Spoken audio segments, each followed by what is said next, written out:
नमस्कार, आप सभी का स्वागत है। आज इस क्लास में हम मार्क्स के बारे में चर्चा करेंगे। वैसे मैं एक-एक थिंकर्स पे चर्चा कर रहा हूँ और उनके एक-एक थियरी पे चर्चा कर रहा हूँ। तो मार्क्स पे मैंने अलगाव का जो इनका सिद्धांत है, उसको मैं करवा चुका हूँ। अतिरिक्त मूल्य का सिद्धांत है, उसको भी मैं करवा चुका हूँ। तो आज जो हमारा मुख्य रहेगा वो हम द्वंद्वात्मक भौतिकवाद और ऐतिहासिक भौतिकवाद इनके बारे में चर्चा करेंगे। साथ में मार्क्स के जो जीवन परिचय है उसको जानने का प्रयास करेंगे। तो जीवन परिचय इनका और साथ में इनका ऐतिहासिक भौतिकवाद और द्वंद्वात्मक भौतिकवाद का जो सिद्धांत है उसको डिटेल से समझेंगे। इनके वर्ग संग्रह सिद्धांत को हम बाद में चर्चा करेंगे। अलगाव का सिद्धांत और अतिरिक्त मूल्य का सिद्धांत है वो मैं करवा चुका हूं, अलग से डिटेल से करवा चुका हूं। तो प्रणाम, आप सभी का एक बार पुनः स्वागत है।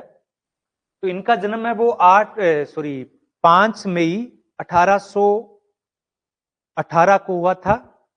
5 मई 1818 को, और 1883 के अंदर इनका निधन हो गया था। जर्मनी के अंदर इनका जन्म हुआ था। परसा था जो तत्कालीन जर्मनी के ही अंदर आता था, वहां पर इनका जन्म हुआ। इनके पिता थे वो यहूदी थे। बाद में इनके परिवार ने प्रोटेस्टेंट जो ईसाई संप्रदाय था उसको ग्रहण कर लिया, लेकिन जर्मनी में ज्यादातर लोग कैथोलिक मानने वाले थे। और यहूदी होने के कारण जर्मनी में हमेशा इनके साथ व्यवहार है वो अच्छा नहीं रहा था। बाद में तो हिटलर ने यहूदियों को गैस चैम्बर में जलाकर मार भी दिया था। तो गुड इवनिंग। तो ये है, तो ये दो सिद्धांतों पे चर्चा कर चुके हैं हम। और तीसरा आज हम ऐतिहासिक भौतिकवाद और इनके जीवन परिचय के बारे में जानेंगे। इनकी पुस्तकें कौन कौन सी है उनके बारे में चर्चा करेंगे। अगर हम इनके अवधारणाओं के बारे में चर्चा करें तो इन्होंने अधोसंरचना यानी इंफ्रास्ट्रक्चर, आवाज क्या सही नहीं आ रही है? आवाज अधिसंरचना यानी सुपरस्ट्रक्चर, दरिंद्रीकरण, बुर्जुआकरण, सर्वहाराकरण, पतित बुर्जुआ, ये अवधारणाएं इन्होंने दी है। एक एक पे डिटेल में हम अगली क्लास में चर्चा करेंगे। ये हिगल और प्रोदो से अत्यधिक प्रभावित रहे। इनके अलावा ये फायरबॉक्स से भी प्रभावित रहे। अलग अलग लोगों से इन्होंने अलग अलग कंसेप्ट वो लिया है। इनका जो है वो मुख्य रूप से आर्थिक निर्धारणवाद है। क्या है? ये आर्थिक निर्धारणवादी है। इन्हें वैज्ञानिक समाजवाद और साम्यवाद के जनक के तौर पर जाना जाता है। नहीं आ रही है, गूंज रही है। एक कोई प्रॉब्लम है या औरों को भी प्रॉब्लम है वॉल्यूम में?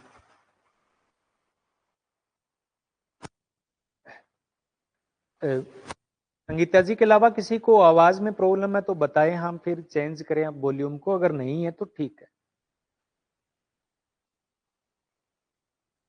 Good evening. ठीक है, ओके। हेनरी लेफेब्रे के अनुसार मार्क्स एक समाजशास्त्री नहीं थे। मार्क्स एक समाजशास्त्री नहीं थे, लेकिन इनकी रचनाओं में समाजशास्त्र जरूर था। यानी ये समाजशास्त्री भी थे, ये अर्थशास्त्री भी थे, ये राजनीति शास्त्री भी थे, ये सब थे। ये दर्शन शास्त्री भी थे। यानी सभी विधाओं में इन्होंने लिखा है। समाजशास्त्री क्यों नहीं थे अकेले? अगर हम इसको जानने का प्रयास करें तो 1841 के अंदर इन्होंने दर्शन शास्त्र से पीएचडी किया था, शोध कार्य अपना पूरा किया था, डिफरेंस डेर डेमोक्रेटिसज एंड एपिक्यूरिसेशन नेचुरल फिलोसॉफी। और इनकी करियर की शुरुआत है वो एक पत्रकार के रूप में हुई थी, यानी पहले दर्शन शास्त्र में शोध कार्य किया, फिर पत्रकारिता की इन्होंने, और पत्रकारिता के दौरान इनके क्रांतिकारी विचारों के कारण ये बार बार एक देश से दूसरे देश में निकाले गए, दूसरे देश से तीसरे देश में, चौथे देश में, इस प्रकार से कंटिन्यू ये अपना जीवन है वो बिताते रहे। अंत में इंग्लैंड में जाकर इनको कुछ शांति महसूस हुई। पहले जर्मनी में इनका जन्म हुआ था, जर्मनी से इनको निकाल दिया गया, फिर ये पेरिस फ्रांस चले गए, फिर ये बेल्जियम, थोड़े समय के लिए बेल्जियम गए थे, बाद में ये इंग्लैंड में चले गए थे, वहां पेरिस के अंदर इनकी जो दोस्ती है वो फ्रेडरिक एंजल्स नाम के कारोबारी के साथ में होती है, और वो इंग्लैंड के थे। इंग्लैंड में औद्योगिक क्रांति आ चुकी थी और कुछ उदारवादी माहौल था, तो वहां इन्होंने अपना संपूर्ण जीवन, बाद का जो भी जीवन था वो गुजारा। और 3 देश जर्मनी, फ्रांस और इंग्लैंड का इनकी विचारधारा में, आइडियोलॉजी में बहुत ज्यादा प्रभाव है वो पड़ा। अब बात आती है कि इन्होंने पहली पुस्तक कौन सी लिखी, इसको लेकर विरोधाभास है। पहली पुस्तक को लेकर इनके विरोधाभास है। क्या विरोधाभास है?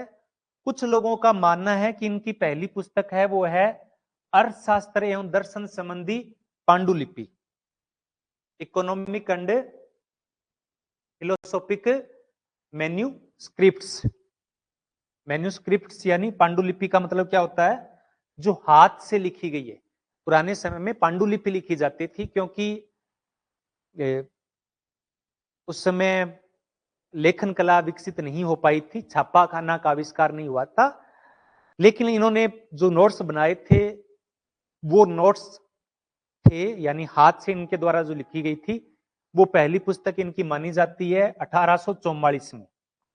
लेकिन ये इनके जो नोट्स थे वो कहीं खो गए थे।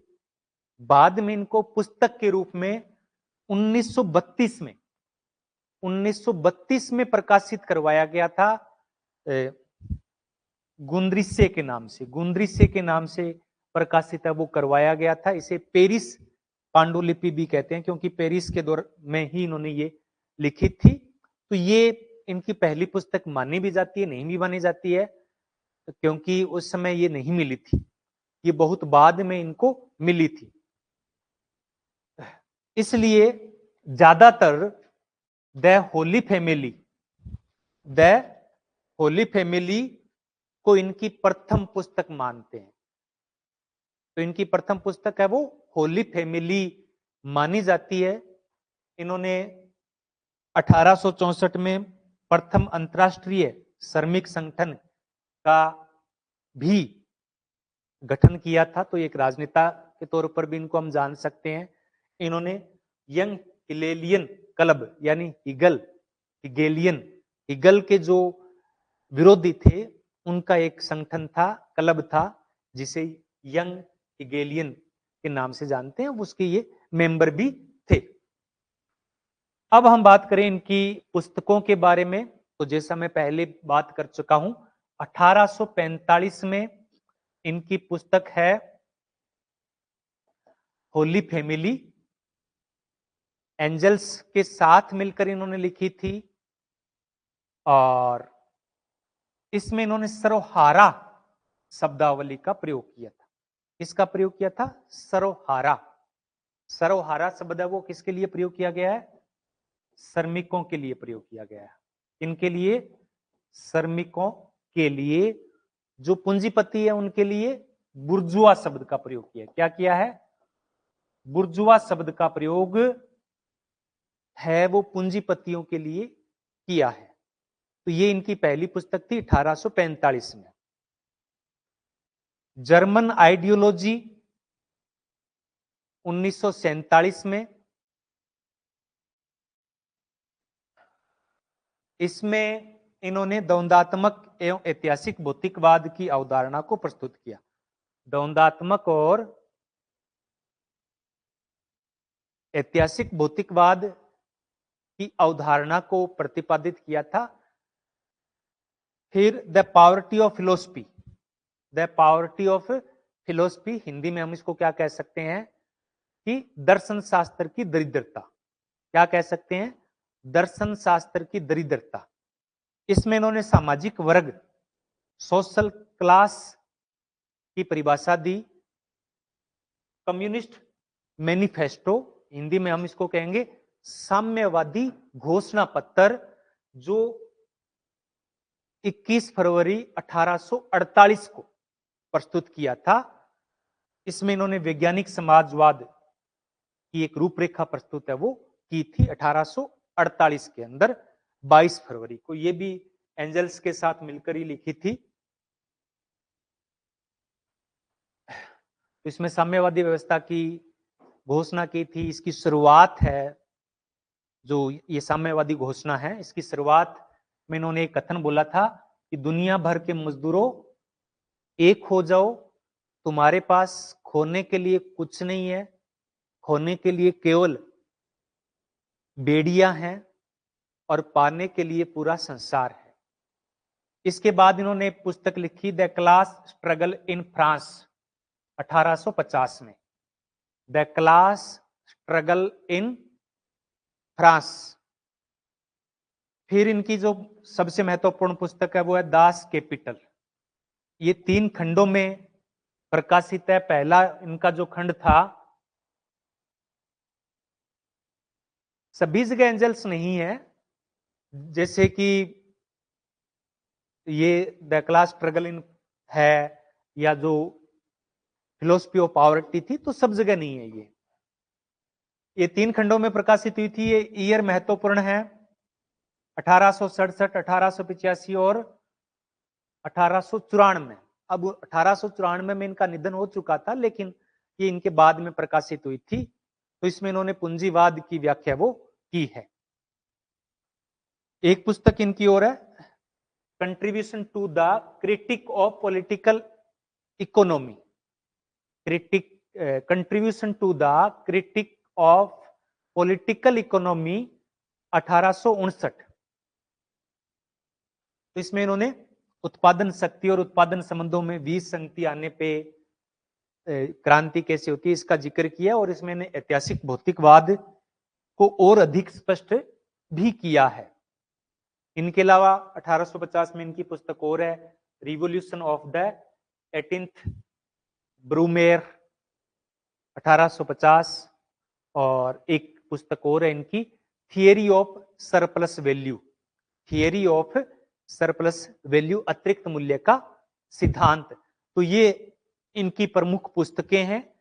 इनमें से पॉजिटिव फिलॉसफी तो कॉम्टे का है ना, तो ये पुस्तकें हैं वो बार बार परीक्षाओं में पूछी जाती है। अब हम जो आज का हमारा मुख्य टॉपिक है वो है द्वंद्वात्मक भौतिकवाद और ऐतिहासिक भौतिकवाद। देखो, दोनों को एक साथ ही प्रस्तुत किया जा सकता है, अलग अलग करना चाहें तो भी दोनों एक दूसरे से मिले हुए हैं। दोनों में से कौन मिला हुआ है? भौतिकवाद और भौतिकवाद मिला है। ये भौतिकवाद का कंसेप्ट इन्होंने फायरबेक से लिया था, और जो द्वंद्वात्मकता की आइडियोलॉजी है वो इन्होंने हिगल से ली थी, हिगल से ली थी। द्वंद्वात्मकता यानी ड्यूलेटिक्स का अर्थ होता है दो विरोधी शक्तियों में संघर्ष और सहयोग, संघर्ष व सहयोग की निरंतर चलने वाली प्रक्रिया। दो विरोधी शक्तियां, देखो इस दुनिया के अंदर ड्यूअलिटी है, इस दुनिया के अंदर द्वंद्वात्मकता है। अगर दिन है तो रात है, धूप है तो छांव है, सुख है तो दुख है। यानी एक को समझने के लिए दूसरे को समझना जरूरी है। अंधेरे को हम तभी समझ सकते हैं जब उजाला नहीं है। अगर उजाला ही उजाला होगा तो अंधेरे नाम की कोई चीज ही नहीं होगी। तो हम नहीं समझ सकते, अगर अंधेरा ही अंधेरा होगा तो हम अंधेरे को नहीं समझ सकते। तो इसी प्रकार से इन्होंने कहा इस दुनिया के अंदर दो शक्तियां हैं जिनके बीच में सहयोग और संघर्ष वो चलता है। इसे वाद, संवाद और प्रतिवाद कहते हैं। यही द्वंदात्मकता का जो सिद्धांत था सर्वप्रथम हिगल ने दिया था। हिगल से पहले भी अरस्तु और प्लेटो है वो इसका जिक्र कर चुके थे, लेकिन हिगल ने इसे सिद्धांत के रूप में प्रस्तुत किया। और इस द्वंदात्मकता के कारण गुणात्मक परिवर्तन होता है और समाज इन दो विरोधी शक्तियों के बीच में संतुलन की व्यवस्था है। और जब संघर्ष को इन्होंने अधिक महत्व दिया है द्वंदात्मकता में, लाइट थोड़ा कम हो, कोई नहीं, इसको हम वहां पे करेंगे तब थोड़ा सा इसको सेट कर देंगे, जब अपलोड करेंगे ऐप पे तब थोड़ा सा जो कमियां आ रही है लाइट की वो नहीं रहेगी वहां पे। तो इसमें संघर्ष को इन्होंने ज्यादा महत्व दिया है। सहयोग भी होता है द्वंदात्मक में, संघर्ष भी होता है। इसे निषेध का निषेध या नकारात्मकता की नकारात्मकता कहते हैं। ये क्या है इसकी डिटेल में चर्चा मैं अभी करने वाला हूं। तो द्वंदात्मकता का विचार है इन्होंने हिगल से लिया था। द्वंदात्मकता है वो लैटिन लैंग्वेज है और जिसको डायलॉग से बना है। किससे बना है? डायलॉग से बना है। तर्क वितर्क के जरिए अरस्तु ने भी इसकी चर्चा की थी। तो अब ये जो इनका ऐतिहासिक भौतिकवाद क्या है या द्वंदात्मक भौतिकवाद क्या है, भौतिकवाद क्या है, ऐतिहासिकता क्या है, द्वंदात्मकता क्या है, तो हम तीनों को अलग अलग समझ लेते हैं। शायद द्वंदात्मकता आपके समझ में आ गया है कि दो परस्पर विरोधी बातें होती है, विरोधी चीजें होती है और दोनों के बीच में वाद विवाद चलता रहता है और एक वाद विवाद के कारण एक नई व्यवस्था उत्पन्न होती है जिसे संवाद कहते हैं। ये द्वंदात्मकता है। इसको अभी और डिटेल से हम समझेंगे। फिर आती है भौतिकवाद की। हिगल से लिया था, लेकिन हिगल ने भौतिकवाद की चर्चा नहीं की थी, विचारों की बात कही थी। तो मार्क्स ने भौतिकवाद की बात की थी। पहले हम हिगल को समझ लेते हैं। हिगल ने क्या कहा था कि ये विचारात्मक द्वंद्ववाद है। हिगल ने द्वंदात्मक विचारवाद की बात कही थी और कहा था कि जो चेतना या जो विचार है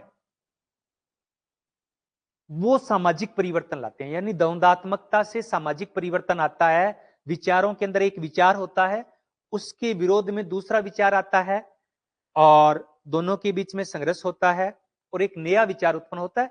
ये हम आमतौर पे देखते हैं।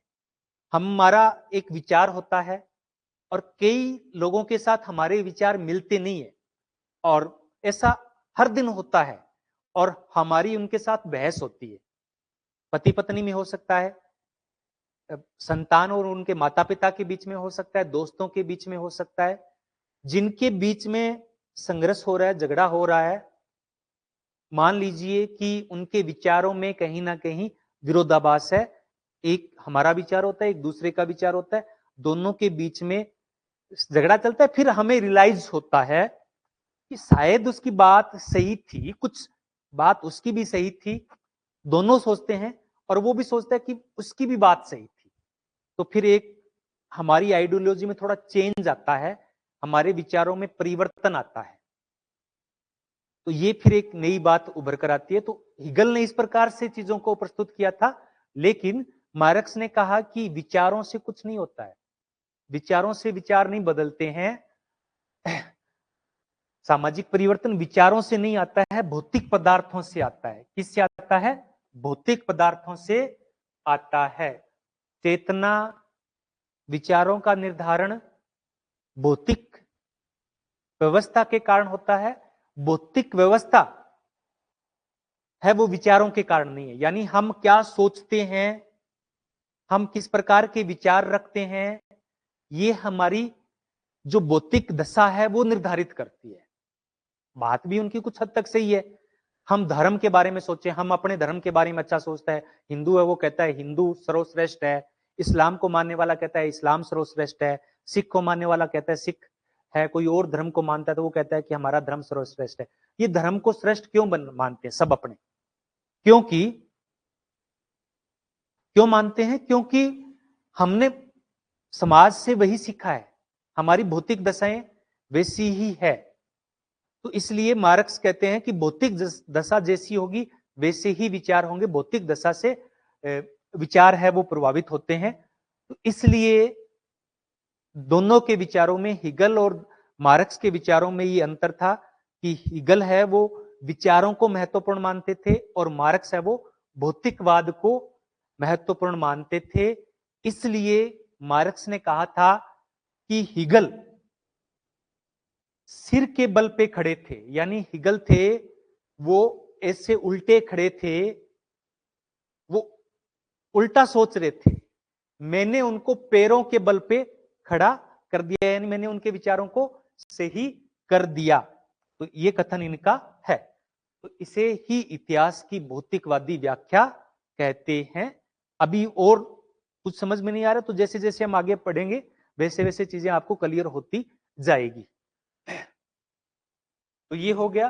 और ये कहते हैं कि ये जो परिवर्तन आता है यानी मस्तिष्क यानी विचार के कारण नहीं आता है, ये पदार्थ के कारण यानी उत्पादन प्रणाली में परिवर्तन के कारण आता है। अब ये क्या है, जो द्वंद्वात्मकता क्या है? वाद, प्रतिवाद और संवाद। वाद, प्रतिवाद और संवाद की प्रक्रिया। वाद यानी कोई पहली अवस्था है, एक अवस्था है, उस अवस्था का विरोध होता है। प्रतिवाद, प्रति यानी विरोध होता है, यानी हम कोई सोचते हैं मेटेरियल थिंग्स। भौतिकवाद यानी मेटेरियल्स यानी पदार्थ उत्पादन के जो साधन हैं वो हमें प्रभावित करते हैं। अब एजुकेशन है, शिक्षा है, धर्म है, शिक्षा धर्म ये सब विचार हैं। अब शिक्षा कैसी होगी, हमारा धर्म कैसा होगा, ये निर्धारित कौन करता है? जिनका संसाधनों पर अधिकार होता है, जिनका भौतिक संसाधनों पर अधिकार होता है, वो ये चीजें तय करते हैं। अभी और समझ में आ जाएगा, चलते जाते हैं। तो मार्क्स ने विचारों के स्थान पर भौतिक संसाधनों यानी उत्पादन शक्तियों की चर्चा की है।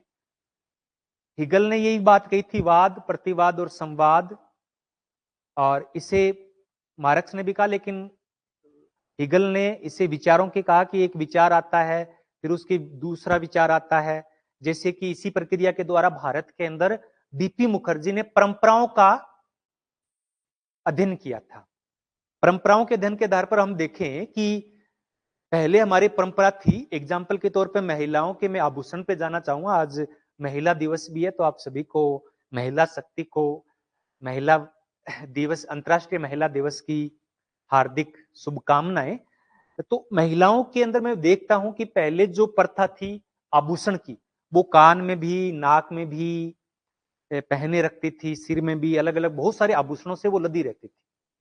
लेकिन ये वाद था, ये यानी ये पहली की अवस्था थी। अब जो मॉडर्न महिलाएं आ रही है वो क्या कर रही है, उन चीजों को एक्सेप्ट नहीं कर रही है कि मैं तो कान में, नाक में इस प्रकार से बहुत ज्यादा आभूषण है वो नहीं रखूंगी।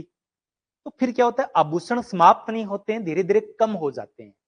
तो यानी उसके प्रति नया आता है, फिर आता है कि चलो कोई बात नहीं, आप कान में मत डालिए, नाक में तो डाल लीजिए, नाक में मत डालिए, कान में तो डालिए। तो इस प्रकार से एक नई व्यवस्था उत्पन्न होती है।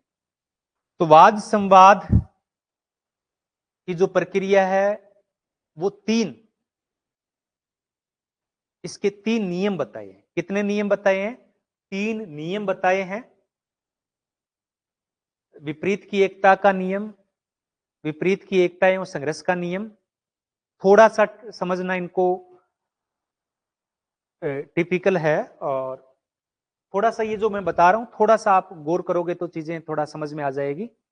निषेध के निषेध का नियम और मात्रात्मक से गुणात्मक परिवर्तन का नियम। इस नियम से समझने से पहले मैं थोड़ा सा चीजें और एक्सप्लेन कर दूं। मनुष्य की देखो, मनुष्य की आवश्यकताओं को पूर्ण करने के लिए श्रम द्वारा उत्पादन आवश्यक है। यानी हमारी बहुत सारी आवश्यकताएं हैं, हमें कपड़ा भी चाहिए, हमें रोटी कपड़ा मकान, इनके अलावा हमारी बहुत सारी आवश्यकताएं हैं, हमें ये सब चीजें चाहिए। अब इन आवश्यकताओं को पूरा करने के लिए क्या करना पड़ेगा? हमें श्रम करना पड़ेगा, हमें कार्य करना पड़ेगा। तो अब जैसे हम कार्य करते हैं, क्योंकि अलग अलग समाजों में अलग अलग प्रकार से इन आवश्यकताओं को पूरा किया जाता है। पहले शिकार करके इन आवश्यकताओं को मनुष्य जो पेट की पूजा करता था, फिर पशुपालन करने लग गया, फिर कृषि करने लग गया, फिर उद्योगों में काम करना लग गया, अब इंफॉर्मेशन बनाता है।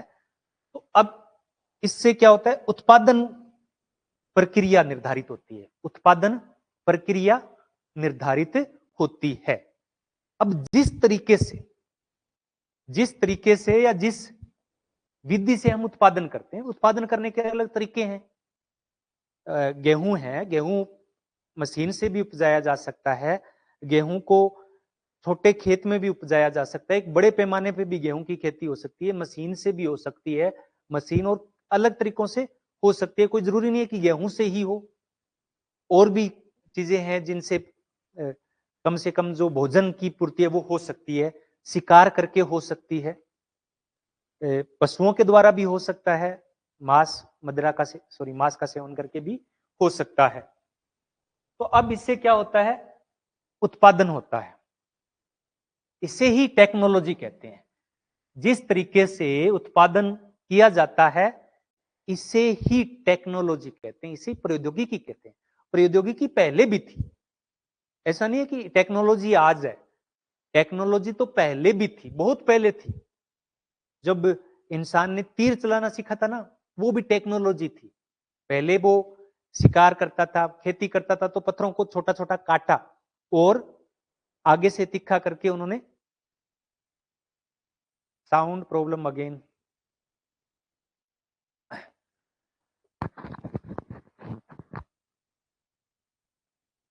द्वंद्वात्मक द्वारा विचारात्मक द्वंद्व है में भौतिकवादी थिंग्स को लेकर विचारों में डिफरेंस हो सकता है, तो वो किस में आएगा? हिगल में या मार्क्स में? भौतिकवादी थिंक्स से अगर विचारों में परिवर्तन आता है तो वो मार्क्स आएगा, और विचारों से अगर भौतिक चीजों में परिवर्तन आता है तो वो हिगल से आएगा। हिगल ने कहा कि विचारों से भौतिक चीजों में परिवर्तन आता है, और मार्क्स कहते हैं जब भौतिक चीजों में परिवर्तन आता है तब विचारों में परिवर्तन आता है। तो इसे टेक्नोलॉजी कहते हैं। और मनुष्य अन्य प्राणियों से अलग क्यों है? क्योंकि इसके पास टेक्नोलॉजी होती है। अब उत्पादन करते हैं तो उत्पादन के दो पक्ष होते हैं, उत्पादन के दो पक्ष हैं। पहला पक्ष है उत्पादन के साधन, और दूसरा पक्ष है उत्पादन के संबंध। उत्पादन के साधन यानी उत्पादन किससे होगा? मशीनों से होगा, हाथों से होगा, और किन लोगों के बीच में होगा? तो उनसे होता है उत्पादन संबंध, यानी मालिक होगा, मजदूर होगा, सहयोगी होगा, क्या होगा? तो ये दो है, उत्पादन के साधन और शक्तियां, और दूसरा है उत्पादन संबंध। ठीक है। अब इन्होंने क्या किया कि ऐतिहासिक आधार पर समाजों का वर्गीकरण किया है कि जैसे ही टेक्नोलॉजी में परिवर्तन आता है, तीनों नियम है, वो तीनों के तीनों नियम में लास्ट में एक्सप्लेन करूंगा ताकि आपको अच्छे तरीके से समझ में आ जाए। तो ये इन्होंने कहा कि जैसे ही भौतिक चीजों में परिवर्तन आता है, समाज में परिवर्तन आता है। तो ऐतिहासिक आधार पर इन्होंने समाज इतिहास को 4 चरणों में विभाजित किया है। कितने चरणों में विभाजित किया है? 4 चरणों में विभाजित किया मुख्य रूप से, और इसीलिए इसको ऐतिहासिक भौतिकवाद कहते हैं। भौतिकवाद के आधार पर इन्होंने 4 अवस्थाओं की जिक्र कर चुके हैं, 2 अवस्था इन्होंने आगे बताई थी, तो 4 अवस्थाओं का इन्होंने वर्णन किया। अब इस इतिहास को भौतिक आधार पर 4 भागों में बांटा, इसलिए इनके सिद्धांत को ऐतिहासिक भौतिकवाद कहते हैं। उत्पादन प्रणाली, उत्पादन के लिए भौतिक चीजें जरूरी है, उत्पादन के लिए भौतिक चीजें जरूरी है, चाहे वो टेक्नोलॉजी हो, चाहे जमीन हो, चाहे पशु हो, चाहे शिकार करके हो, कैसे भी हो, भौतिक चीजें जरूरी है, तब होगा। और भौतिक चीजों में परिवर्तन आते से ही उत्पादन बदल जाता है, उत्पादन प्रक्रिया बदल जाती है और एक नई अवस्था है वो आती है। इसके अलावा इन्होंने एशियाई समाज की बात कही, एशियाई सोसाइटी की अलग से चर्चा की। तो वैसे 4 है, वैसे मैंने इसको अलग तरीके से समझाया, एक्सप्लेन किया है। तो हम पहली अवस्था के बारे में जान लेते हैं। ये 4 अवस्थाएं कौन सी है? नंबर 1 आदिम साम्यवादी अवस्था, ये मनुष्य की सबसे पहली अवस्था थी। इसे खाद्य संग्राहक या शिकारी अवस्था के नाम से जाते हैं। आखेटक, आखेटक इसको बोल देते हैं। इसमें कोई वर्ग नहीं था, कोई वर्ग नहीं था, सब इक्वल थे। दूसरी अवस्था है दास अवस्था या प्राचीन अवस्था। इसमें पशुपालन आता है और फिर एग्रीकल्चर आता है। कई बार ये इस प्रकार से बहुत सारी बार प्रश्न पूछा गया है कि पहले आदिम अवस्था आती है, फिर पशुपालन अवस्था आती है, चारागाह जिसको बोलते हैं, फिर कृषि अवस्था आती है। इसमें 2 वर्ग थे, स्वामी और दास। चौथा है सामंतवादी व्यवस्था, ये मध्यकालीन यूरोप की विशेषता है। इसमें मुख्य रूप से 3 वर्ग थे, सामंत, पुजारी और सामान्य जनता। और चौथी जो अवस्था बताई इन्होंने, पूंजीवादी अवस्था आई है, औद्योगिक समाज जो आधुनिक है। इसमें भी 2 वर्ग थे, बुर्जुआ और सरोहारा, बुर्जुआ और सरोहारा। तो पहली अवस्था है आदिम साम्यवादी समाज की। तो यह उत्पादन पद्धति का सबसे सरलतम रूप है। इसमें उत्पादन पद्धति बिल्कुल सरल है, इसमें कोई विशेष ढंग नहीं है, केवल शिकार किया, कुछ जो मिल गया खाने के लिए वो लिया और बस फिनिश किया। तो ये निम्नतम और राज्य विहीन अवस्था है। इसमें राज्य नाम की कोई चीज नहीं थी, मनुष्य जंगलों में रहता था, जो मिल जाता था खा लेता था, बस सो जाता था। इसमें संबंध थे वो सहकारिता पर और परस्पर सहयोग पर आधारित थे, सहायता पर आधारित थे, क्योंकि शिकार करना, बड़े पशु का शिकार करना तो सब मिलकर करते थे। विवाद किस लिए होता है? विवाद तब होता है ना जब कोई संपत्ति का बंटवारा होना होता है, तब विवाद होता है। इनके बीच में कोई संपत्ति का विवाद था ही नहीं, तो इसमें राज्य विहीन, वर्ग विहीन समाज थी। ये पहली अवस्था साम्यवादी कम्युनिस्ट अवस्था थी। इसमें आग का आविष्कार, खोज है वो हो गई थी। इसमें धातुओं से औजार बनाने शुरू हो गए थे, धातुओं से औजार बनाने शुरू हो गए थे। और सामाजिक संरचना बड़ी सामान्य थी और नातेदारी व्यवस्था ही सामाजिक व्यवस्था को नियंत्रित करते थे। सहकारिता का मतलब होता है कि सब लोग मिलकर कार्य करें, सहकारिता यानी सब लोग मिलकर कार्य करें। दूसरी अवस्था है जो इनके उस वर्गीकरण में तो नहीं है, लेकिन इन्होंने एक अलग से इसका जिक्र किया है और इसे हम आदिम समाज के बाद में रखते हैं। आदिम समाज के बाद में एशियाई समाज का कंसेप्ट दिया। लगभग ये इन्होंने 1853 में ये दिया था। और ये इसमें क्या होता है कि जो अर्थव्यवस्था होती है वो राज्य आधारित होती है, क्योंकि यहाँ पे एशिया के अंदर सिंचाई के साधन बहुत कम थे और एक व्यक्ति सिंचाई के साधन नहीं डेवलप कर सकता था, तो राज्य या पूरा गांव मिलकर सिंचाई के साधन डेवलप करता था और जो उत्पादन होता था वो सब आपस में बांट लेते थे। तो इसमें संसाधनों पर राज्य का या जो आत्मनिर्भर गांव थे उनका नियंत्रण होता था। निजी संपत्ति ज्यादा नहीं थी। बुर्जुआ कहते हैं, बुर्जुआ कहते हैं पूंजीपति वर्ग को। देखो, एक होता है अमीर वर्ग और एक होता है गरीब। अमीर कौन थे? पूंजीपति थे, वो अमीर थे, या जो शासक वर्ग होता है वो अमीर होता है। गरीब है जो कौन थे? वो श्रमिक होते हैं, सामान्य जनता होती है। तो श्रमिकों के लिए सर्वहारा वर्ग और अमीर वर्ग के लिए या जो उच्च वर्ग था उसके लिए कुलीन या बुर्जुआ शब्दावली का प्रयोग इनके द्वारा किया गया था। तो एशियाई समाज 4 के बाद नहीं है, 4 के अलावा है, लेकिन इसका जो क्रम है वो आदिम समाज के बाद में आता है। इसमें निजी संपत्ति का अभाव था। एक थिंकर है विंट फोजेल, उन्होंने इन ग्रामीण मुखियाओं को, छोटे छोटे जो मुखिया थे उनको पुरो का तानाशाह कहा है, क्योंकि एशिया थे वो पूर्वी देश थे, तो पुरो का तानाशाह कहा है। तो इसमें यूरोपीय समाज के अंदर ये व्यवस्था नहीं थी। तीसरी अवस्था है, और वैसे दूसरी अवस्था है दास युग। इसको 2 नंबर ही कर सकते हैं आप, दास युग, गुलाम अवस्था। अब क्या होता है कि धीरे धीरे टेक्नोलॉजी का उत्पादन होता है, और टेक्नोलॉजी के उत्पादन होने की वजह से पहले व्यक्ति जो शिकार करके अपना जीवन यापन करता था, धीरे धीरे कुछ औजार बन गए। अब उन औजारों पे कुछ लोगों का अधिकार हो गया, यानी उत्पादन की टेक्नोलॉजी है वो बदल गई।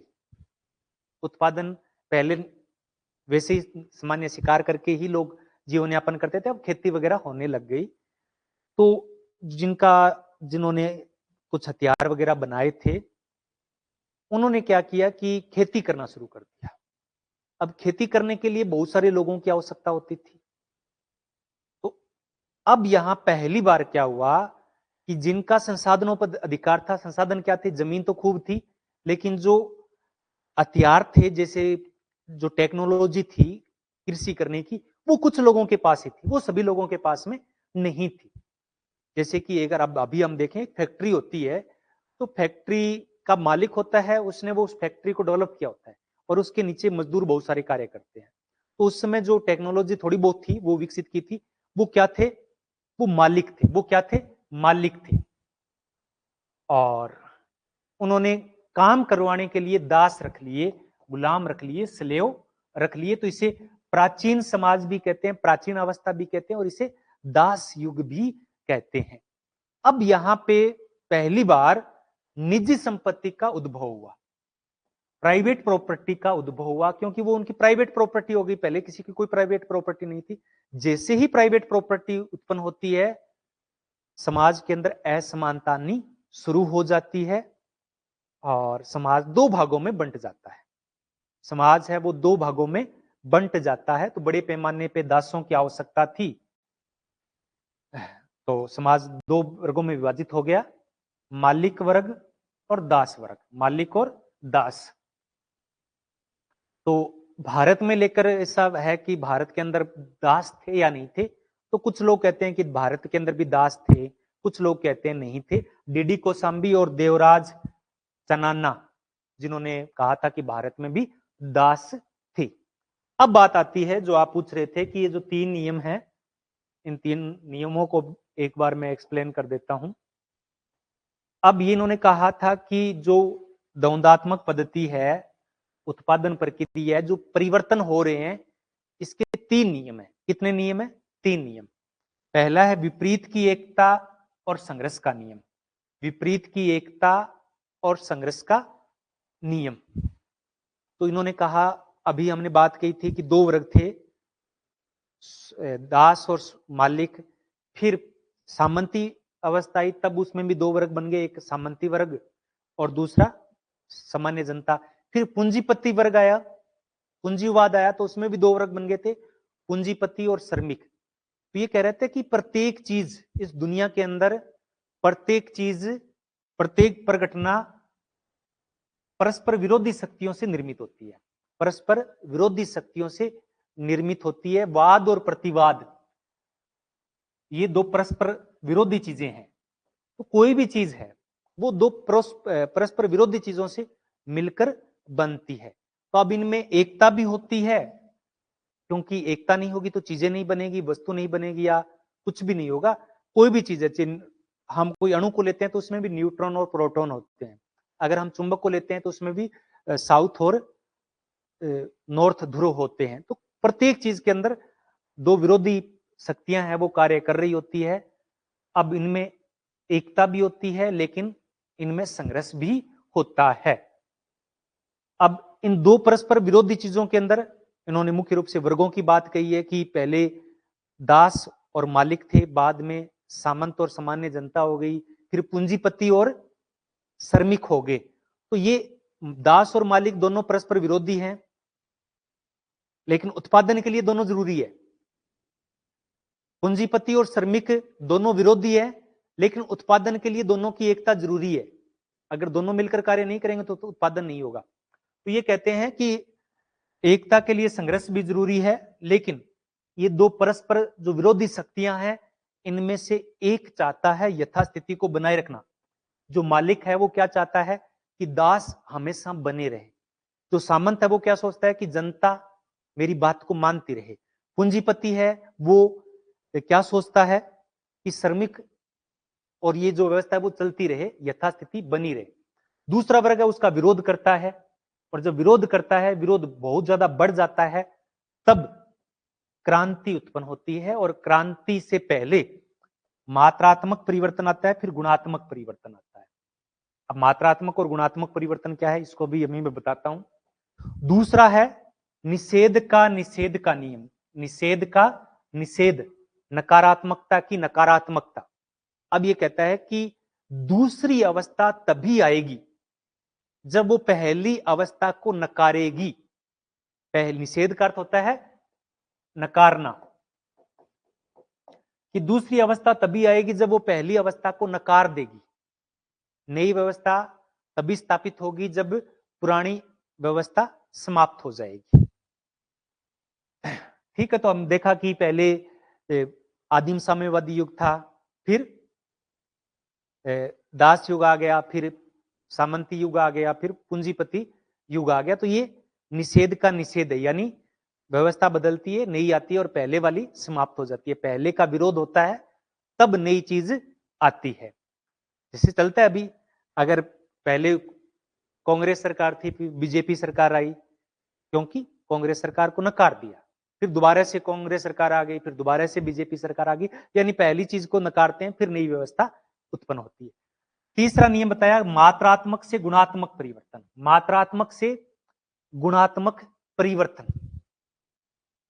तो परिवर्तन है वो मात्रात्मक चलता रहता है। जैसे कि यहां पे बात करूं, मैं एग्जांपल देता हूं मैं आजादी का। भारत लगभग 1800 शताब्दी में गुलाम हो गया था।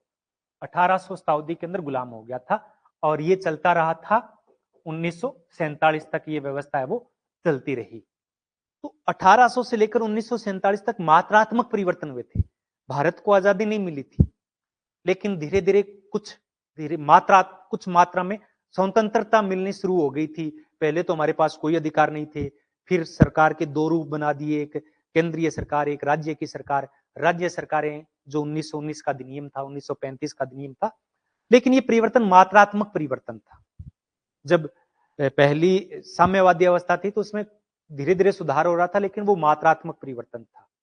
गुणात्मक परिवर्तन होता है, यानी सब कुछ बदल जाता है।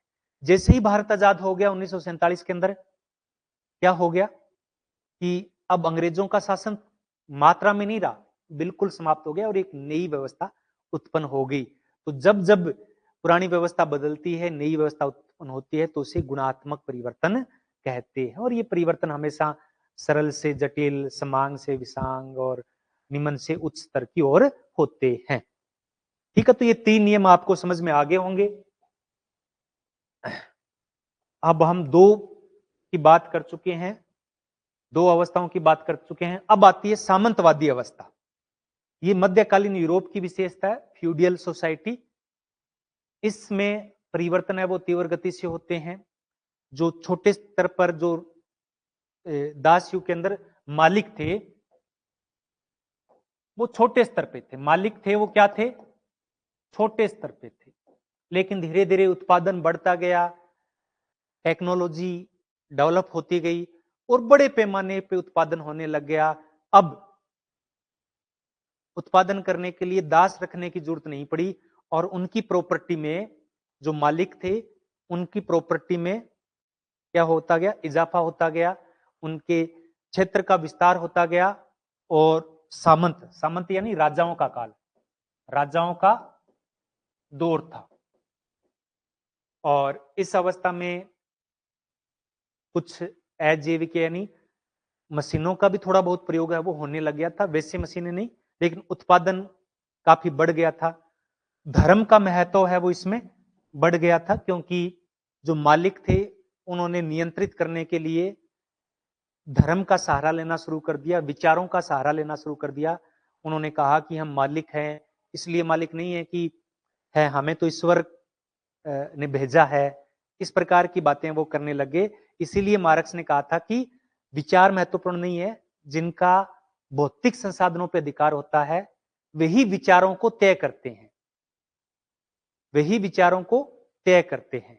और धीरे धीरे उनका विस्तार होकर वो क्या हो गए, सामंतवादी व्यवस्था आ गई, यानी राजा है वो बड़े क्षेत्र के अंदर उनका विस्तार हो गया। तो भारत के अंदर जो मध्यकालीन था, यूरोप के अंदर जो जागीरदार व्यवस्था थी, सामंत यानी जागीरदार व्यवस्था थी, काफी बड़े स्तर पर राज होने लगा था। और राजपूतों ने, पुरोहितों ने, पुजारियों ने, पादरियों ने इनका समर्थन किया और लंबे समय तक इन्होंने राज किया। फिर एक बार कृषि पूर्ण रूप से समाप्त हो जाती है और उद्योगों का विकास होता है, उत्पादन प्रक्रिया बदलती है, भौतिक अवस्था बदलती है और एक नए युग की शुरुआत होती है पूंजीवाद की। किसकी होती है? पूंजीवादी व्यवस्था की शुरुआत होती है। इसमें उत्पादन है वो होने लगा मशीनों से, लेकिन फिर भी श्रम यानी जो मजदूर की मजदूरी थी वो महत्वपूर्ण रोल अदा करती थी। बगैर मजदूरी के, बगैर व्यक्ति के कोई उत्पादन नहीं हो सकता था। तो मजदूरों की मजदूरी के दम पे होता था, लेकिन मजदूर को लगता था कि वो तो एक मात्र उसका कारण है, बाकी उत्पादन तो मशीनों से हो रहा है, उत्पादन तो मशीनों से हो रहा है। बाजार की ताकत को उन्होंने महत्वपूर्ण माना और अपने जो श्रम को इंपॉर्टेंस नहीं दी। मार्क्स के अनुसार उसने अपने श्रम को बाजार के हवाले कर दिया। अब उत्पादन का जो मूल्य था वो पूंजीपति तय करते थे, श्रमिक तय नहीं करते थे। मजदूर को पता ही नहीं था कि उसकी वैल्यू क्या है, वो कितना उत्पादन कर रहा है। तो इसे वस्तुकरण, इस प्रकार के वस्तुकरण को देवीकरण कहते हैं। वस्तुकरण यानी जो श्रमिकों का श्रम था उसको भी एक वस्तु की तरह यूज किया, उसको भी एक वस्तु की तरह, मेटेरियल की तरह इन्होंने यूज किया। उसकी जो मानवीय चेतना थी उसको समाप्त कर दिया। और मजदूरों को नहीं पता था कि जो वस्तु का मूल्य है उसके श्रम के कारण है, अगर वो श्रम नहीं करेगा तो वस्तु का मूल्य भी बिल्कुल नहीं होगा। ये पूंजीपति अवस्था होती है। उसमें धीरे धीरे क्या होता है, इस अवस्था के अंदर यहां पे ये अतिरिक्त मूल्य का सिद्धांत देते हैं। यहां पे अधिसंरचना और अधोसंरचना की बात करते हैं, उसकी डिटेल से चर्चा मैं अगली क्लास में करूंगा। अतिरिक्त मूल्य यानी सरप्लस वैल्यू के जरिए ये क्या कहते हैं कि एग्जाम्पल के तौर पे देते हैं, आपको पता ही होगा कि एक कोई टेबल है, लकड़ी की टेबल है, उसके अंदर जो लकड़ी लगी है वो लकड़ी लगी है 150 रुपए की, 150 की लकड़ी लगी है और कुछ एक्स्ट्रा चीजें लग गई होगी, नट बोल्ट लग गए होंगे, मशीन में उसे तैयार किया है मजदूर ने, तो हो सकता है उसका कुछ खर्चा आ गया। यानी एक लकड़ी टेबल है, उस 200 रुपए उसका लागत मूल्य है, इसको बोलते हैं लागत मूल्य। और उसे पूंजीपति ने बना, कौन रहा है? मजदूर बना रहा है, लेकिन मूल्य निर्धारित कौन कर रहा है? पूंजीपति कर रहा है। उसने उसको 400 रुपए में बेच दिया, उसे कहते हैं बाजार मूल्य, बाजार मूल्य। तो अब 200 रुपए इसने ज्यादा कमाए, 200 रुपए ज्यादा कमाए। मार्क्स कहते हैं कि ये 200 रुपए अतिरिक्त मूल्य है। ये मूल्य किसके पास जाना चाहिए? ये मूल्य है वो मजदूर के पास जाना चाहिए। किसके पास जाना चाहिए? मजदूर के पास जाना चाहिए। इसमें मजदूरी भी शामिल है। थोड़ा अतिरिक्त मूल्य वाला मैंने डिटेल से एक अलग क्लास में समझाया है।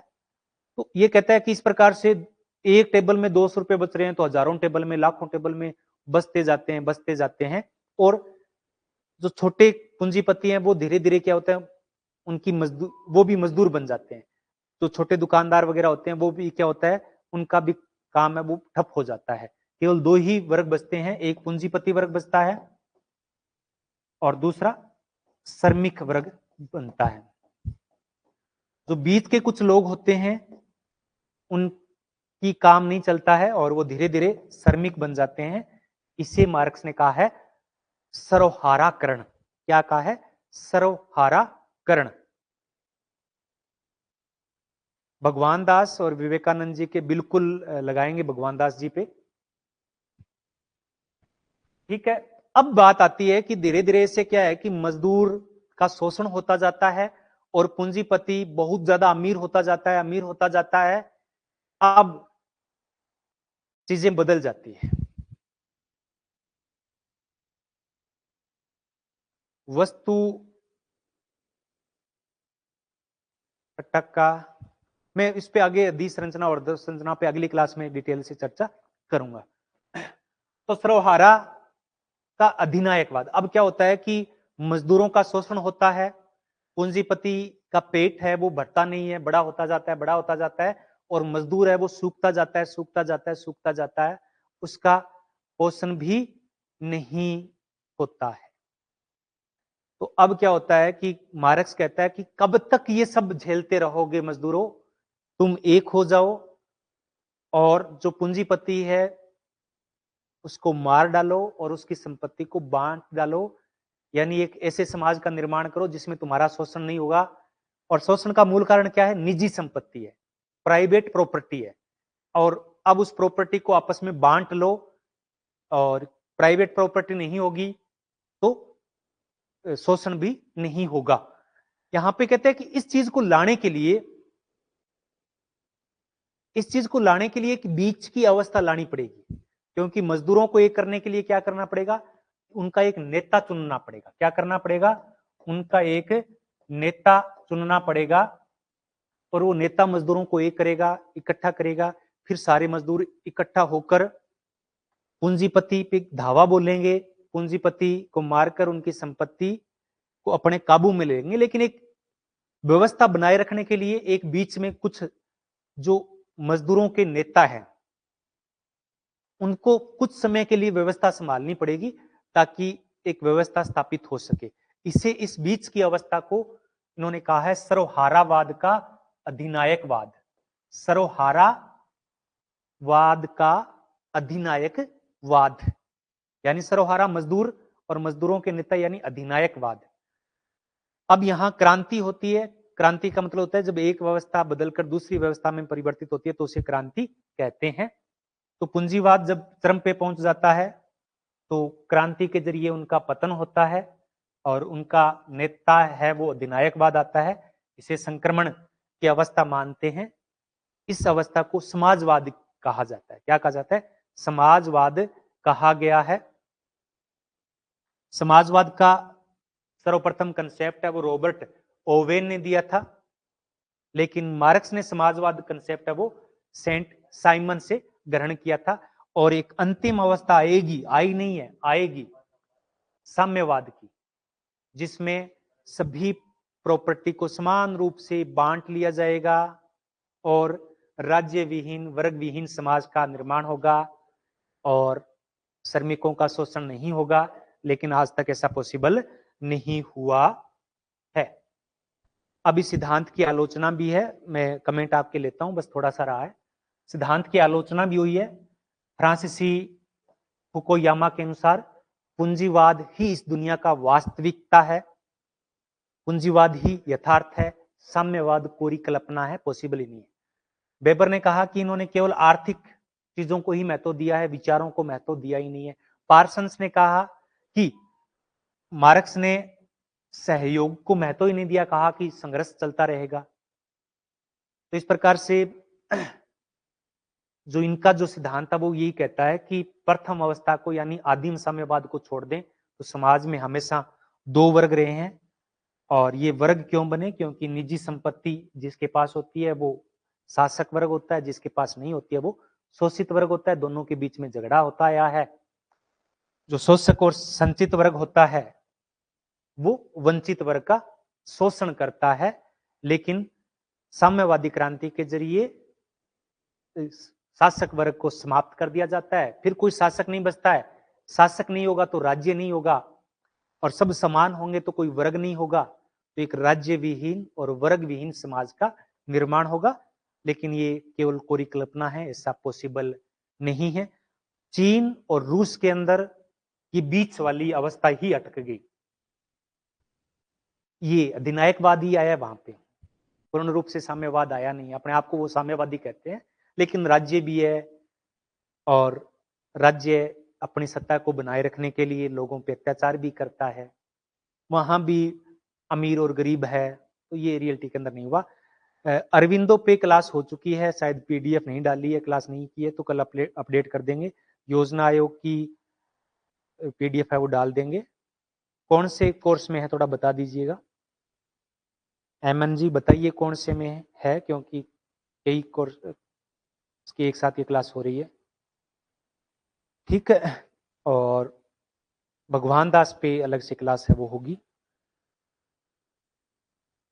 उत्प्रवास, आप्रवास और प्रवास बता दीजिए। देखो उत्प्रवास, प्रवास और क्या है ये जनसंख्या का स्थानांतरण है। उत्प्रवास और आप्रवास,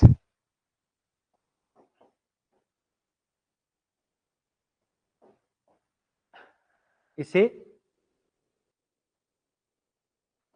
प्रवास के नाम से भी जानते हैं। जनसंख्या एक स्थान से दूसरे स्थान पे जाना। अब एक क्षेत्र जैसे कि मैं मानता हूं कि ये भारत है और ये कनाडा है।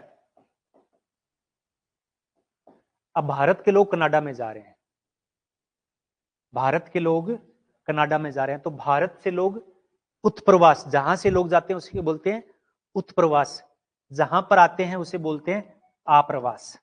अगर कनाडा के लोग भारत में आएंगे तो ये कनाडा के लिए उत्प्रवास होगा और भारत के लिए आवास होगा। जहां छोड़कर जाते हैं वो उत्प्रवास है, और जहां आते हैं, जैसे लोग गांव से नगरों के अंदर आता है, तो नगरों का तो आवास हो रहा है और गांवों का उत्प्रवास हो रहा है। ठीक है, आज की क्लास यहीं समाप्त करते हैं। धन्यवाद।